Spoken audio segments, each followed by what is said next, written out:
करू नका।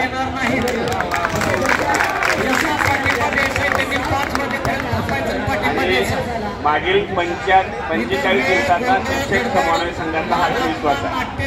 जे काही सहजासहजी 1-2 तासामध्ये घडलेला हा आत्मविश्वास नाही। मी आवर्जून सांगेन, आता इथून पुढं जे काही विषय असणार आहे, माझी सगळ्या तमाम 63,000 शिक्षकांना विनंती आहे, आंदोलक कसा असावा यावर मुद्दाम बोलणार आहे, कारण मी स्वतः एक आंदोलक आहे। मला असं वाटतं की मागील 20 वर्षापासून तुम्ही माझे काढा, मी तुमचे काढतो फोटो। आपण अन्यायग्रस्त आहोत, आपल्या व्यवस्थेचे आपण बळी आहोत। पण याचं कारण काय माझं, त्याचं कारण मला एक आठवतं बघा।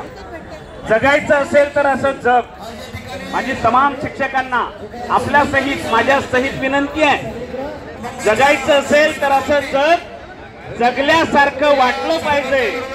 आझाद मैदानात आंदोलन करताना जगायचं असेल तर असं जग जगल्यासारखं वाटलं पाहिजे।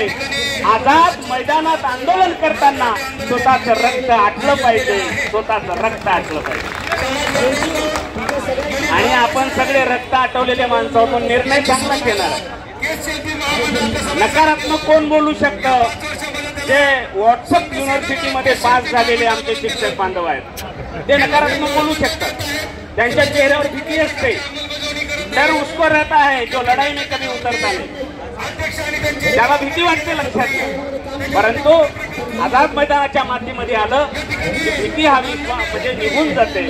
आणि खरंच शिक्षक समन्वय संघ हा माझा नेता आहे। मी आज प्रामाणिकपणे तुम्हाला सांगेन, मागील 17 दिवसापासून मी आझाद मैदानावर आहे। शिक्षक समन्वय संघ हा माझा नेता आहे। शिक्षक समन्वय संघ हे माझं सुखदुःख आहे।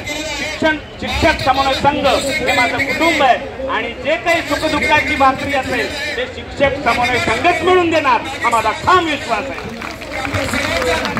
आणि या विश्वास